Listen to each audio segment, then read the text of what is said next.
김미진입니다. 여러분들 팍팍한 일상 속 지친 마음 어떻게 다스리고 계신가요?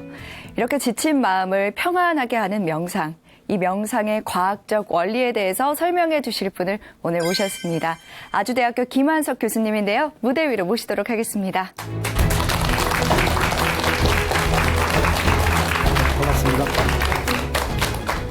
네, 교수님 오늘 이 자리에 나와주셔서 고맙습니다. 네.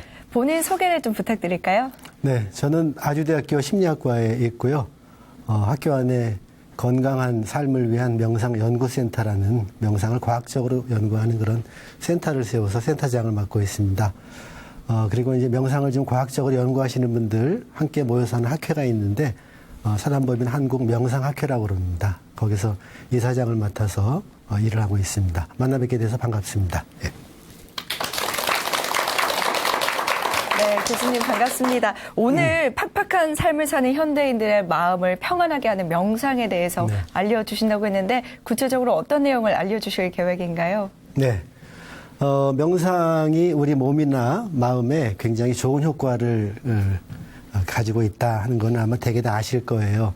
그렇지만 도대체 어떤 그 심리적인 그런 경로를 통해서 명상이 그렇게 마음을 안정시키고 또 심신의 건강을 회복시키고 하는 그런 효과가 있는지에 대해서는 그렇게 큰 관심이 없으신 것 같습니다.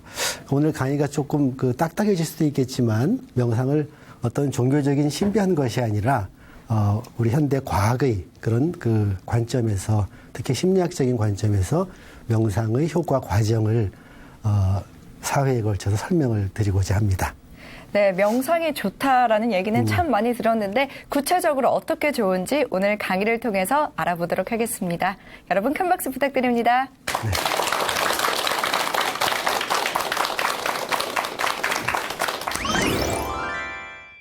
네. 우리 같은 보통 사람들이 조금 더 성장하고 더 행복하고 더 좋은 삶의 질을 누리도록 하는 데에도 명상은 아주 좋은 그런 수련법으로 받아들여지고 있고 실제로 많은 연구 데이터들이 그럴 수 있다는 것들을 보여주고 있습니다.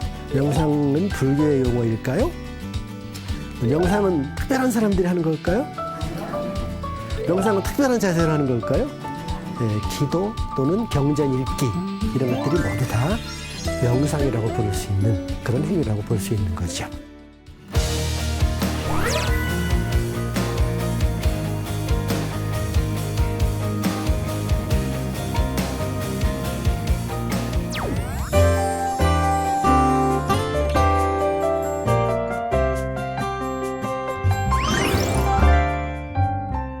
네, 그럼 지금부터 과학명상이란 무엇인가 하는 주제로 강의를 시작을 하겠습니다. 명상에 대한 대중적인 관심은 아주 굉장히 빠르게 확산이 되고 있습니다. 그런데 물론 이제 명상은 동양 전통에서는 뭐 수천 년이 된 그런 전통이지만 이게 이제 대중화되고 과학화되고 탈종교화되는 것은 거의 서구 사회를 통해서 이루어지게 되는데 시작은 대개 2차 대전 이후라고 봅니다. 그래서 1970년대에 들어서 서구 사회에서 동양적 그 명상 전통에 대한 관심들이 굉장히 증가하게 됩니다. 이것이 이제 60년대부터 있었던 그런 히피 문화 이런 것들하고 결합이 되고 그러면서 아주 빠르게 대중들에게 요가라든가 아유르베다라든가 중의학, 우리가 차이니스 메디슨이라고 부르는데 우리 한의학도 이제 거기에 속하는 것으로 그냥 분류를 합니다. 이런 관심들이 있다가 1980년대에 들어서면서는 이제 명상이 이 과학자들의 큰 관심을 끌게 됩니다.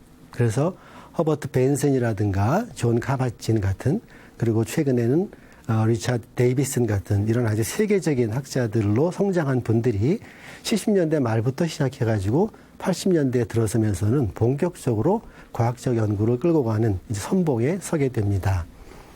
아주 최근에 제가 찾아보니까 서구 사회에서는 아예 불교 전통 자체가 크게 확산이 되고 있다고 그러는데 특히 이제 프랑스 같은 나라를 유럽에서 불교가 빠르게 확산되고 있는 대표적인 나라로 들고 있습니다. 그래서 아예 불교도가 한 100만 정도 된다고 그러고 티베트 사원이 한 150개 정도 이렇게 될 정도로 이 프랑스를 중심으로 유럽에서 불교 전통의 확산이 굉장히 빠르게 일어나고 있는 걸 알 수 있습니다. 예. 그다음에 명상 인구도 굉장히 많은데요. 저희가 이제 역사와 전통은 무척 오랜 나라지만 저희 데이터를 보면은 부정확하긴 합니다만은 한 500만 명 정도가 자신이 명상을 한다 이렇게 답을 하고 있어요. 그런데 이제 비슷한 시기에 미국에서 나온 데이터를 보면은 6천만 명 정도가 하루 짧게라도 규칙적으로 명상을 한다 이런 데이터가 있단 말이에요. 이렇게 보면은 저는 이제 그런 표현을 많이 하는데 우리나라를 대표하는 거 그러면 뭐 아리랑, 한복, 태권도 이런 걸 얘기를 하지만 실제로 우리나라 사람들이 태권도 많이 하나요? 한복은 그렇게 매일 입나요? 그렇지 않죠. 그러니까 우리 전통이지만 우리가 일상생활화하지 못하고 있는 사이에 거꾸로 서구 사회, 특히 미국에서는 우리의 전통을 자기들에게 도움이 되는 방식으로 일상생활하고 있다. 이제 이렇게 볼 수가 있을 것 같습니다.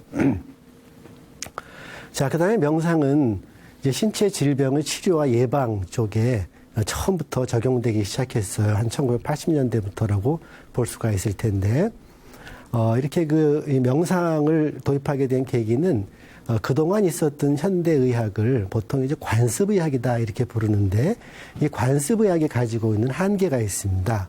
특히 이제 소득 수준이 높아지면서 만성질환들이 굉장히 많아지게 되는데, 이런 만성질환들의 경우는 약이라든가 수술이라든가 이런 것으로 치료하는 데 한계가 있고, 조금 더 나아가면은 완치라는 것 자체가 조금 기대하기가 어려운 그런 특성들을 가지고 있습니다. 그래서 관습의학으로 접근하기가 되게 어려웠었는데 이거를 좀 다른 방법을 할 수 없을까 해서 여러 가지 연구들을 해서 여러 가지 치료법들을 개발하고 연구하게 됐는데, 그걸 통틀어서 보완대체의학 또는 보완대체요법이라고 부릅니다. 근데 명상은 이제 미국에서 가장 대표적인 보완대체요법으로 이제 뿌리를 내리고 확산이 되고 있는 거죠. 그 다음에 관습의학의 경우는 치료의 주도권이 거의 의사들한테 있습니다. 그렇지만 여기 계신 분들 중에도 만성질환을 가지신 분들이 분명히 있으실 텐데, 시청자들도 그러실 거고, 이 만성질환의 경우는 완전히 의사에게 주도권을 넘기는 것이 능사가 아니다. 오히려 치료의 주도권 또는 상당 부분이 환자 자신으로 넘어오게 되는데, 명상 같은 것들이 바로 누가 시켜서 시킨다고 할 수 있는 것도 아니고 본인이 알아서 해야 되는 그런 부분이기 때문에 이 관습의학이 가지고 있는 한계를 극복하는데 굉장히 좋은 방법으로 받아들여졌죠. 그 다음에 이제 실제로 병원 장면에서는 만성질환의 치료와 관리에 명상을 본격적으로 쓰기 시작한 게 벌써 한 50년, 40년 정도까지 길게 보면 볼 수 있을 텐데요. 그동안 연구를 보면은 만성 통증이라든가 각종 암, 또 심장질환, 뇌질환, 당뇨병, 또 건선이라는 피부병이 있습니다. 류마티스성 관절염, 또 소위 면역 장애 같은 HIV, 또 장기 이식의 거부 증상 문제, 천식, 이런 대표적인 만성 질환들뿐 아니라 과민성 대장 증상 아시죠? 또 여러 가지 중독 문제, 게임 중독이나 약물 중독 같은 중독 문제들, 또 비만, 그것으로 인한 여러 가지 합병 증상들, 또 섭식장애, 흡연과 같은 소위 행동의학적인 질병들에까지 명상은 널리 활용이 되고 있습니다. 이렇게 명상이 의료 장면에서 활용된 것은 그 시작을 지금도 살아계시는데 허버트 벤슨이라는 분이 70년대, 75년도에 릴렉세이션 리스판스라는 아주 대중을 위한 책을 써내셨는데, 그 책의 내용이 뭐냐 하면은 소위 우리가 알고 있는 집중 명상을 이용해서 만성질환을 치료하는 것에 관한 이제 그런 내용으로 되어 있습니다. 그리고 이분은 실제로 릴렉세이션 리스판스라는 컨셉을 확립을 했고, 또 같은 이름으로 환자들에게 쓸 수 있는 명상 기반의 프로그램을 만들었습니다. 그래서 그 프로그램 이름이 릴렉세이션 리스판스다 이렇게 볼 수 있겠죠. 조금 늦었지만은 당시 매사추세츠 의과대학에 있었던 의사는 아니고 분자생물학을 했던 연구자인 카바진이라는 분이 있습니다. 이분도 살아계시고 우리나라에도 한번 오시고 그랬었습니다. 이분이 이제 마인드풀니스 베이스드 스트레스 리덕션 MBSR이라고 부르는 이런 스트레스 관리 프로그램을 만들어서 많은 사람들에게 도움을 주기 시작했는데, 처음에 어떤 분들을 대상으로 했냐면은 이제 만성 질환을 가지고 계신 분들인데 그 관습의학, 전통적인 현대의학으로는 해결이 어려워서 이제 거의 손을 놓은 그런 분들을 대상으로 해서 초기에는 뭐 2명, 3명 데리고도 프로그램을 했다고 그래요. 이런 프로그램들이 이제 과학적인 효과들이 입증이 되면서 지금은 1000개 또는 1200개 정도의 종합병원들에서 이 처방을, 명상을 치료법으로 처방을 하고 있을 정도로 널리 확산이 되고 있습니다. 이런 만성질환뿐 아니라 정신질환의 치료와 예방에도 명상이 굉장히 널리 현재 쓰이고 있습니다. 정신질환 그러면 조금, 좀 겁이 좀 나시나요? 어떨까 모르겠네. 저희 심리학자들은 정신질환이라는 말을 잘 안 쓰고 심리장애라는 말을 많이 씁니다. 실제로 이것은 건강한 사람들도 가끔씩은 겪을 수 있는 그런 문제들이기 때문에 질병이다 이렇게 보는 것이 좀 좋지 않은 것 같아요. 어쨌거나 이런 그 심리적인 장애 또 행동의 문제 이런 행동 장애 이런 것들에 관해서 명상을 기반으로 하는 치료법이 그동안 이제 심리학자들이 100여 년에 걸쳐서 개발한 다양한 심리치료 기법들이 있는데 그런 것들과 함께 쓸 수 있는 또 다른 아주 새로운 치료적 접근법으로다 이제 등장을 하고 있습니다. 그래서 흔히 이제 마음의 감기라고 부르는 우울증이라든가 여러 가지 공포증 또 요즘 그 스스로 공황장애라고 주장하시는 분들이 굉장히 많으신 것 같아요. 이거 조금 문제가 있긴 합니다만은 외상후 스트레스 장애라든가 여러 가지 기분 문제 또 강박 문제 또 아이들이나 어른들이나 새로운 거 배우고 쫓아가는데 어려움을 겪는 학습 장애 또 스트레스의 많은 원인이 되고 있는 대인관계 문제에서 여러 가지 미숙한 것들 또 전체적으로 보면 자기 조절에 관한 거 이런 문제들에 대해서 효과가 있는 것으로 이미 이제 많이 밝혀져 있습니다. 그래서 이 명상 기반의 치료, 심리 치료를 그 인지행동 치료의 3번째 흐름이다 이렇게 할 정도로 잘 확립이 돼 있습니다. 그런데 인지행동 치료가 뭐 하는 거냐 하면은 우리 그 원인이 심리적인 그 장애의 원인이 잘못된 생각 이것 때문에 그 불편한 느낌이나 또 감정이나 또 기능적이지 않은 행동이 나타난다고 보는 거예요. 예를 들어서 이제 이런 거 생각해 볼 수 있어요. 학교에서 선생님이 너는 애가 왜 그러니 이렇게 얘기를 했습니다. 그러면 선생님은 왜 그 지적을 했을까요? 아이가 한 그때의 행동에 뭔가 적당하지 않으니까 지적을 했겠죠. 근데 아이는 그 얘기를 들으면서 잘못된 생각을 할 수 있어요. 선생님이 날 미워해. 그래서 나의 모든 부분을 미워해. 또 더 나아가서 나를 사랑해 주는 사람이 없어. 이런 것들은 이걸 과도하게 어떤 그 하나의 지적을 과도하게 일반화한다 해서 과잉 일반화라고 그러는데 이런 것들이 이제 아이를 위축되게 만들고 우울하게 만들고 그래서 여러 가지 이상행동들을 만들어낼 수 있거든요. 그래서 잘못된 생각이 문제다. 이렇게 보는 그 접근법이 인지치료다. 이렇게 볼 수가 있습니다. 그런데 이런 인지치료들은 뒤에 다시 말씀을 드리겠습니다만은 잘못된 생각을 바꾸려는 방식으로 이제 치료를 하는 것이 기본이 되는데 명상은 조금 잘못된 생각을 다루는 방식이 좀 다른 방식으로 다루거든요. 그래서 이런 명상을 기반으로 하는 마음챙김 기반의 인지치료라든가 또는 마음챙김과 자기 자비 프로그램 뭐 이런 여러 가지 잘 이제 확립된 표준 프로그램들이 이미 많이 나와가지고 활용이 되고 있습니다. 그리고 우리나라의 데이터는 아닌데 아주 이 분야에 유명한 분이 계세요. 거머 박사라는 분인데 그분이 와서 어떤 얘기를 했냐면은 현재 미국에서는 이 심리 치료를 하는 그런 그 치료사들의 50% 이상이 명상을 치료에 활용하고 있다. 이렇게 얘기할 정도로 명상은 심리 장애의 치료뿐 아니라 장애를 넘어서 좀 더 건강한 사람으로 만드는 데에도 굉장히 널리 쓰이고 있다. 이렇게 볼 수 있습니다. 그래서 이제 의료 분야에 확산이 돼가지고, 저기 외국의 경우는 아까 말씀드렸던 것처럼, 화면에서 볼 수 있는 매사추세츠 의과대학 병원이라든가 이런 데뿐 아니라 1000곳 이상에서 명상을 쓰고 있다고 말씀을 드렸고, 우리나라의 경우도 잘 알려져 있지는 않지만, 지금 국립암센터 같은 데서는, 여러 가지 암 환자들, 특히 이제 유방암이신 분들, 유방암에 관한 연구들이 굉장히 많습니다.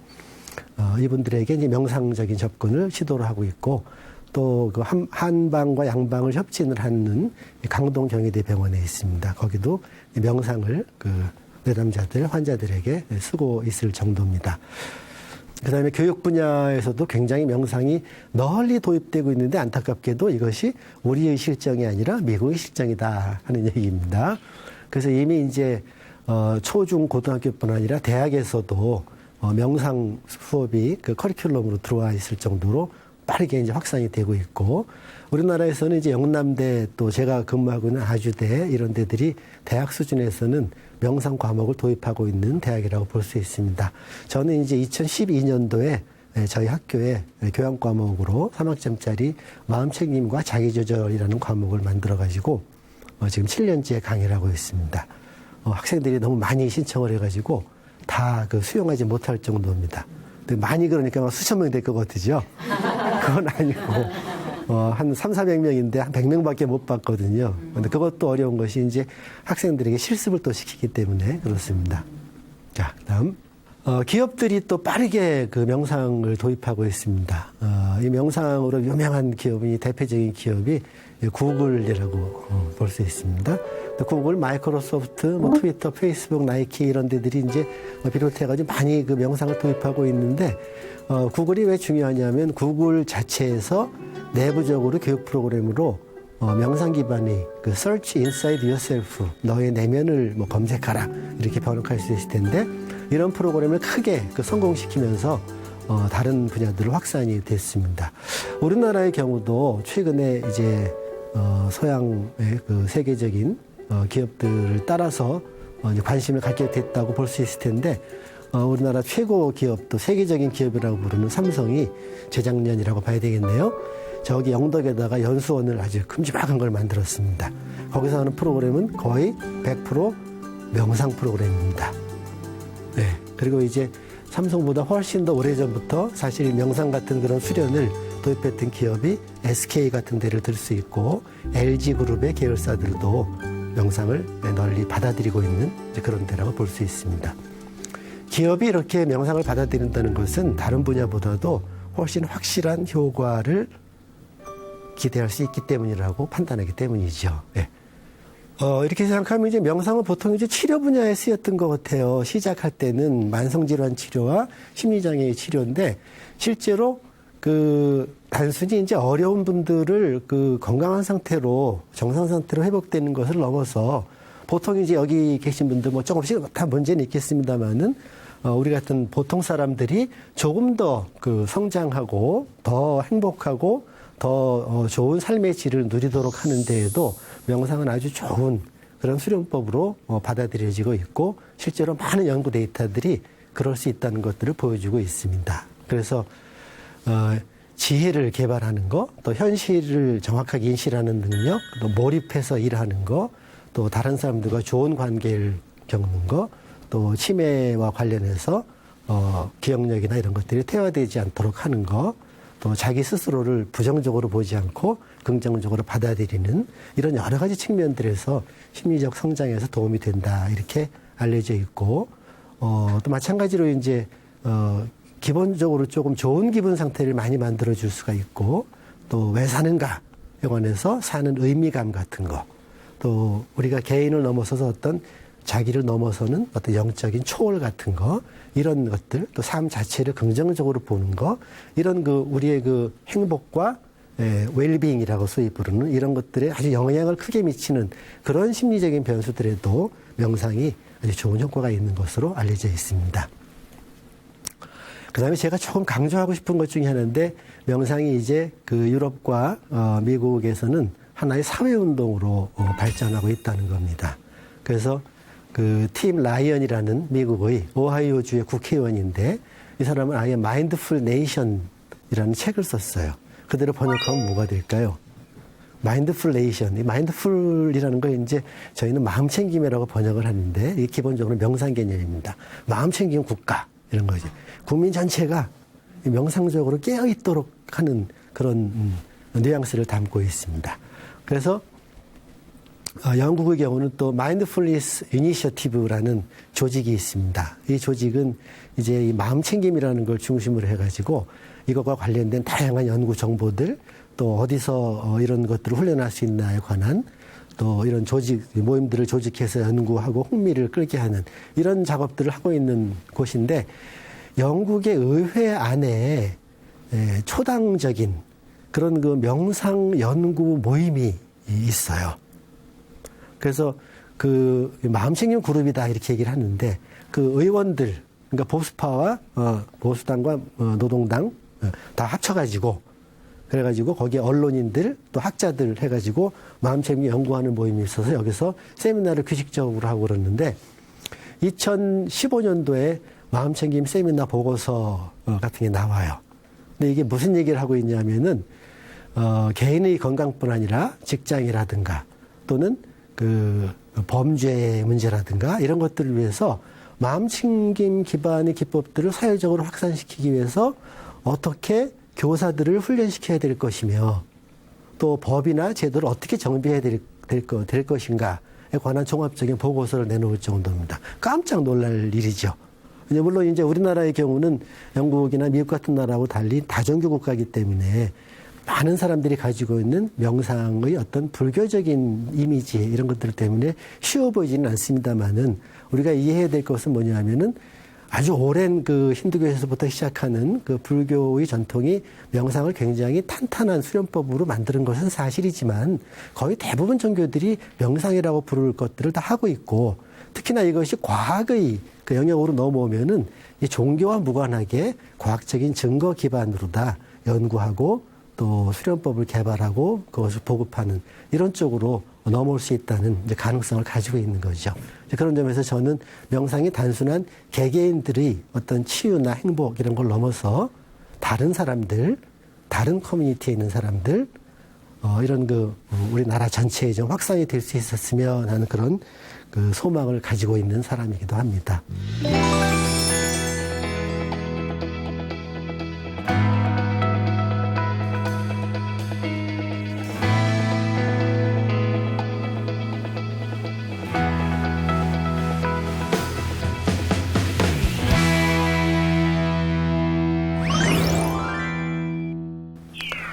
해외 대학의 연구소들 뭐 아주 간단하게 살펴보겠습니다. 여기 매사추세츠 의과대학, UC 산타바바라, 위스콘신 대학, 옥스퍼드, 스탠포드, UCLA 여기에다가 이런 대학들은 다 세계적으로 유명한 대학 이름 다 들어보신 대학들일 거예요. 이런 데들이 다 명상을 전문으로 연구하는 이름은 조금씩 다르지만 연구소들을 가지고 있다는 거예요. 뭐 오래된 거 한 30년 된 것도 있고 최근 10년 내에 생긴 연구소들도 있고 그렇습니다. 그러면 이런 연구소들을 이 유수한 대학들이 세웠다는 것이 어떤 의미냐 하는 거는 뭐 더 말씀드리지 않아도 좋을 정도로 이것이 이제 철저한 그런 과학적 연구의 대상이 되었고 이 연구의 결과들이 사람들에게 굉장히 큰 도움을 줄 수 있다는 그런 기본 전제가 없이는 이런 연구소들을 큰돈 들여서 만들기가 어렵겠죠. 예. 그다음에 우리나라에도 좀 미약하지만 연구소 얘기를 좀 해야 될 것 같아요. 그래서 제가 2012년도에 건강한 삶을 위한 명상 연구센터라는 거를 아주대학교 우리 저희 대학에 도움받아가지고 이제 만들었습니다. 그러니까 벌써 한 7년, 8년 됐는데 매스컴에 관심이 없더라고요. 예, 그럴 수밖에 없겠죠. 그런데 이제 작년에 카이스트에 그 명상과학연구소라는 게 만들어졌어요. 이 카이스트의 이 연구소가 만들어졌다 보니까 그냥 신문에 그냥 아마 이제 카이스트는 전형적으로 사람들의 머릿속에 그 소위 그 이공계통의 자연과학 그런데 명상 이거는 약간 신비한 뭐 이런 것이 있었는데 거기서 이걸 한다 그러니까 내부적으로도 카이스트 교수님들의 보이지 않는 반대도 좀 있었다고 그래요. 그렇긴 하지만 어쨌거나 이제 조금 전에 봤던 것처럼 외국의 유수한 대학들이 다 연구소를 가지고 있고 그러니까 카이스트가 좀 선도적으로 만드는 것 같아요. 그다음에 이제 국내의 학회도 이제 제가 관여해서 만들 때 관여했던 그런 학회가 벌써 10년 됐습니다. 한국명상학회라고 하는데 근데 최근에 이제 의사분들이 또 모여가지고 2017년도에 대한명상의학회라는 그런 만들었어요.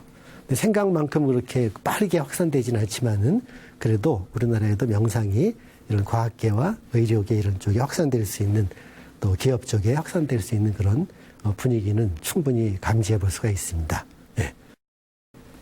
그다음에 과학적 명상 연구의 동향인데 저 그래프를 자세히 보시기는 좀 어려울 것 같고 10년 단위로 끊어서 만드는 건데 왼쪽에 있는 거는 그 외국 학술 저널들을 데이터베이스를 찾아가지고 명상 관련 연구들의 개수를 이렇게 그래프로 표시한 겁니다. 오른쪽은 국내 명상 연구에 관한 비슷하게 보이죠? 물론 양은 굉장히 차이가 납니다만 최근 한 30년 사이에 급격하게 연구가 확 늘어난 것을 저 도표를 통해서 볼 수가 있습니다.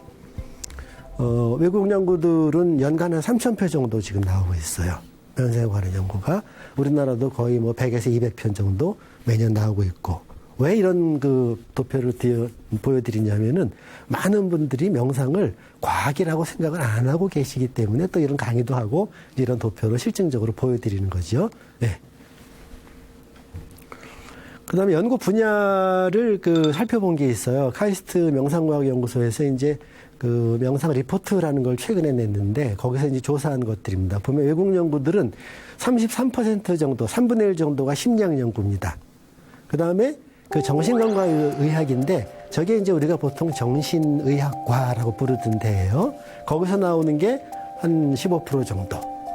그리고 신경과학, 이거 이제 뇌과학이라고 부르는 겁니다. 그 분야의 연구들이 한 7, 8% 정도. 나머지 다양한 분야들입니다. 국내 연구를 보면은 심리학이 31%고 교육학이 20%로 올라와 있어요. 사회복지학이 또 한 7, 8% 되고 정신의학 이쪽은 오히려 2%, 3%밖에 안 되는 이런 걸 볼 수 있습니다.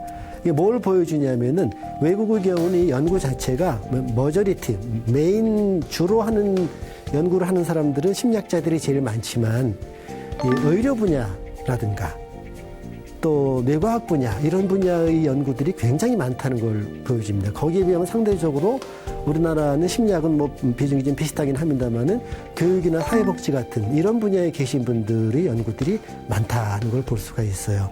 사실 교육이나 사회복지 분야에서 일하시는 분들은 그 여러 가지 경로로 명상을 나름대로 아시고 그런 나름대로 적용하시는 분들이 굉장히 많으세요.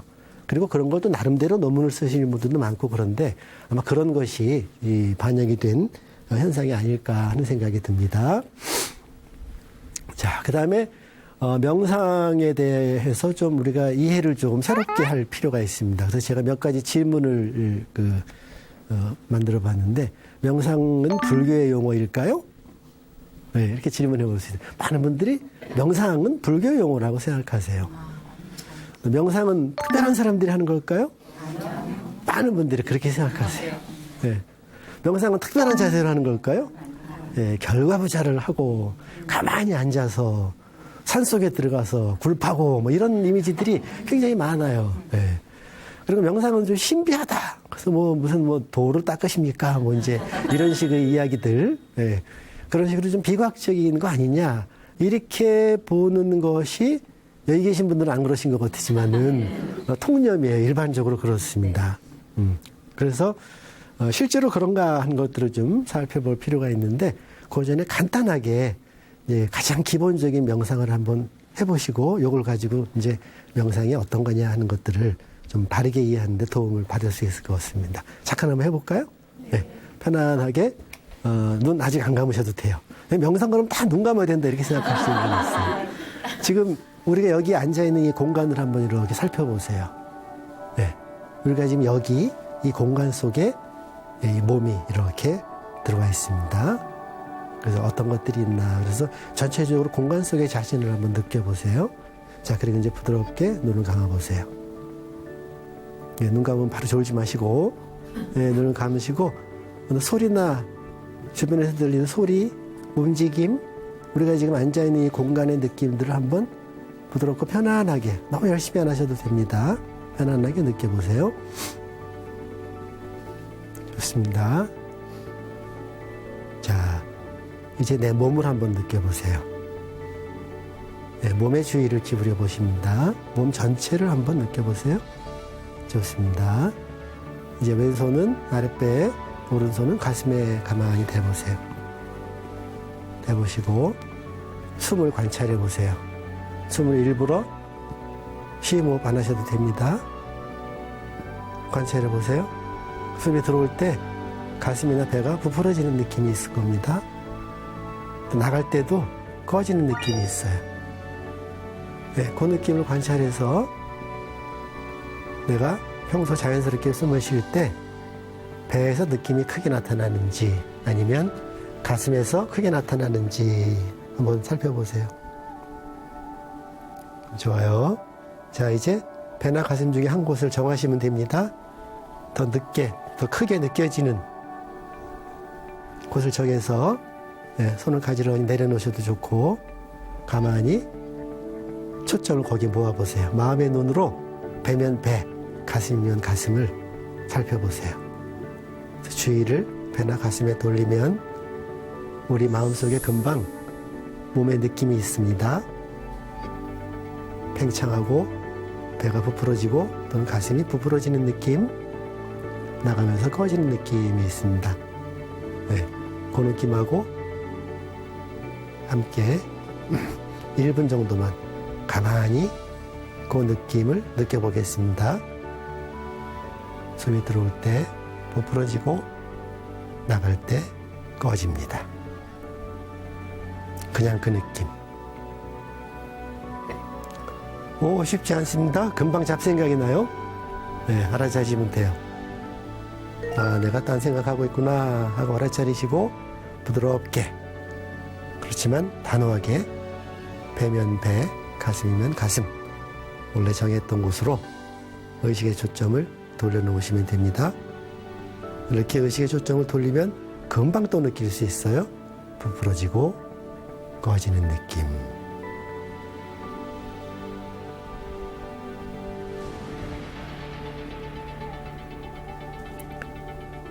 네, 좋습니다. 이제 그만하고 부드럽게 눈 떠보세요. 네. 우린 요거를 호흡 관찰이라고 그냥 이름을 붙일 겁니다. 어떻게 하는 거였죠? 우리 마음이라고 표현해도 좋고, 저는 의식의 초점이라는 말을 썼고, 또는 주의라는 말도 썼어요. 요거를 가만히 배나 가슴으로 돌렸습니다. 눈에 보이지 않는 힘이에요. 에너지입니다. 했더니 부풀어지고 꺼지고 부풀어지고 꺼지고 하는 그 느낌을 그냥 아는 것, 그것으로 끝입니다.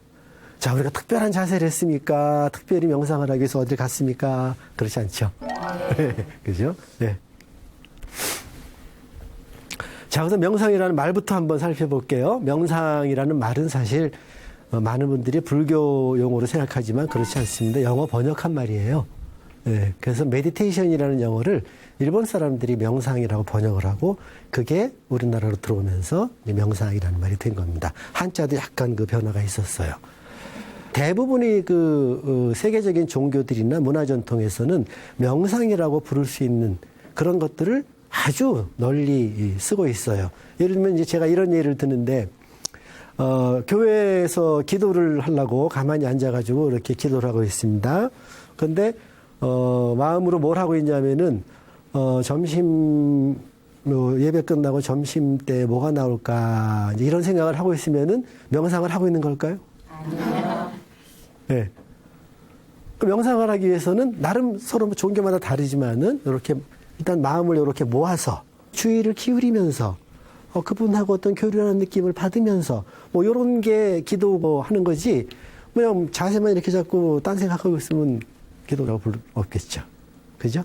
네. 그래서 실제 이름은 조금씩 다르지만은 우리의 그 마음을 모으고 또 어디 특정한 곳으로 마음을 보내고 이런 행위라는 측면에서 거의 모든 종교들이 하고 있는 예배, 찬송, 기도 또는 경전 읽기 이런 것들이 모두 다 명상이라고 부를 수 있는 그런 행위라고 볼 수 있는 거죠. 그렇지만 안타깝게도 이것이 이제 종교 영역을 넘어서 일반 사회로 들어올 때는 주로 서구의 과학자들에 의해서 세속화되고 그리고 과학화됐다 이렇게 볼 수가 있겠습니다.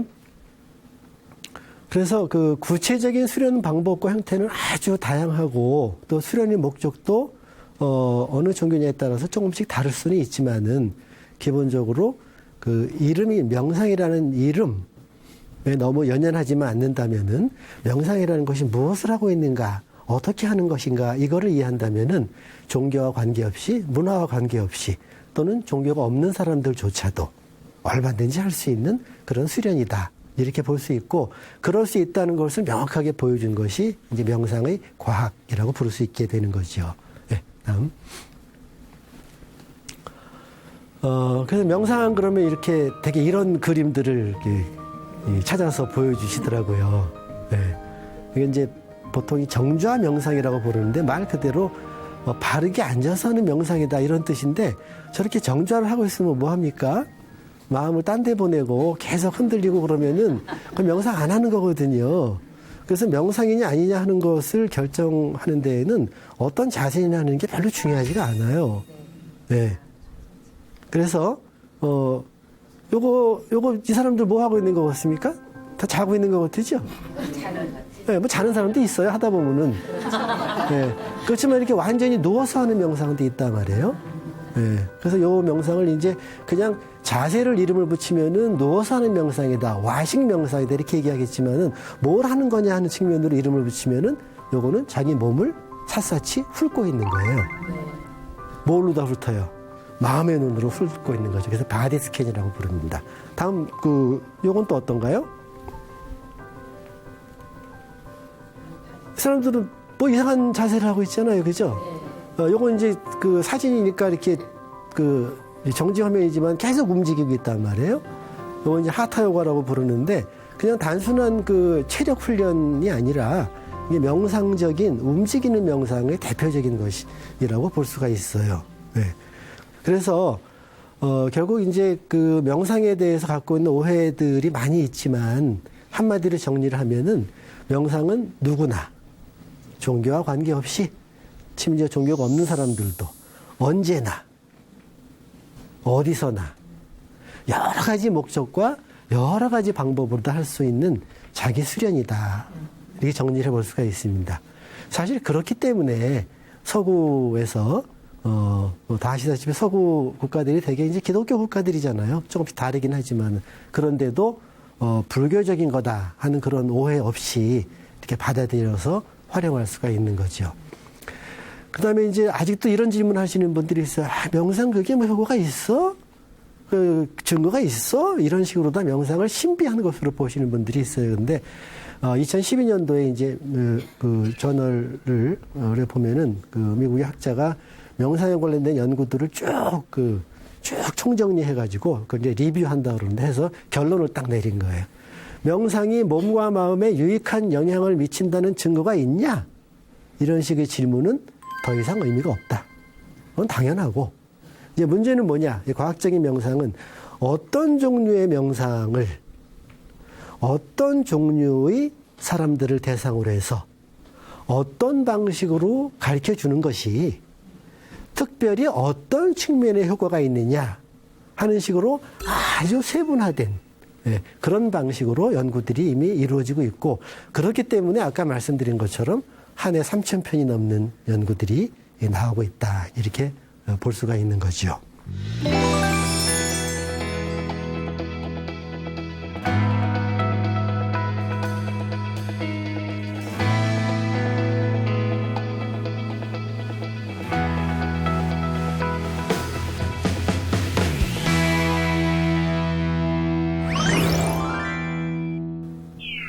네. 이렇게 해서 첫 번째 강의를 이제 거의 마무리를 했는데요.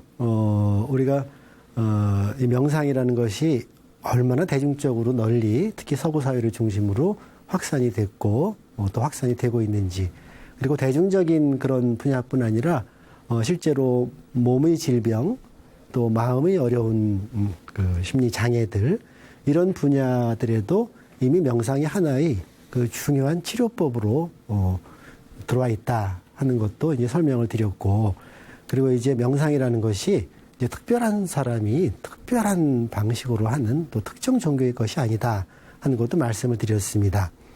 이제 마지막으로 아까 했던 호흡 관찰, 그거를 잠깐 돌아보면서 명상이라는 것이 기본적으로 어떻게 하는 거냐 하는 것들을 간단하게 소개하는 것으로 다 첫 번째 강의를 마치려고 합니다. 자, 아까 다 해보셨는데 첫 번째는 뭐였냐면은 마음을 모은다 하고 보통 이야기를 하는데, 이 마음이라는 용어가 조금 너무 많은 뜻을 담고 있어서 혼란스러워요. 마음 그러면은 이 사람이 생각하는 것과 저 사람이 생각하는 것이 많이 달라요. 그래서 저희 심리학자들은 이제 이거를 주의라는 말로 씁니다. 주의. 이 주의를 가슴이나 배에 모아가지고 주의를 이렇게 줬더니 어디가 더 큰지를 알게 됐어요. 느낌이. 그래서 나는 배 또 나는 가슴으로 주의의 대상을 정했습니다. 정해서 거기에 이렇게 주의를 모아놨어요. 이게 모든 명상에서 첫 번째 단계입니다. 대상을 정해서 주의를 모으는 것. 그런데 이게 그대로 모아져 있질 않아요. 하다 보면은 금방 이 주의가 딴 데로 가버려가지고 내가 숨 쉬는 느낌이 있다는 거를 모르고 딴 생각을 하거나 바깥에서 들리는 소리라든가 또는 몸의 다른 쪽에서 오는 감각들 이런 쪽으로 주의가 탁 갑니다. 그죠? 이거 주의 이탈이에요. 이걸 알아차리고 주의를 다시 제자리로 돌려놓는 거예요. 돌려놓으니까 어땠어요? 또 주의가 가니까 또 다시 그 느낌이 우리의 의식에, 우리의 마음에 나타나기 시작했죠. 이렇게 주의의 대상을 정해서 한 군데에 모으는 것, 주의가 이탈했을 때 그걸 알아차리고 그만 스탑하는 것, 그리고 주의를 다시 제자리로 돌려놓는 것. 이 과정이 어떤 종류의 명상에든 똑같이 들어가 있는 그런 과정이다.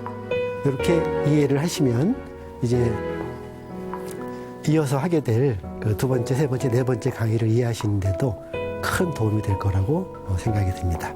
이렇게 첫 번째 강의를 마치겠습니다. 고맙습니다.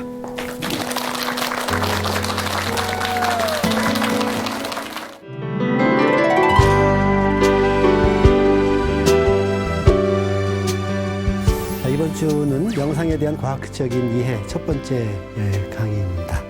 명상이 그러면 면역계 영향에 대한 그 최근 연구 사례가 있어요. 이 명상을 시켰더니 아까 얘기했던 그 심리적인 측면의 지표들 굉장히 개선되더라 하는 거예요. 이 면역세포의 노화 방지 효과가 더 크더라. 이제 아주 재밌는 그 효과는 이제 마지막 그 결과인데요. 명상을 하면 마음 챙기는 힘이 좋아지면서 면역계가 덜 그런 효과를 발휘한다 하는 거를 사람을 데리고 아주 체계적인 연구로 입증을 해낸 그런 연구다 이렇게 볼 수 있습니다.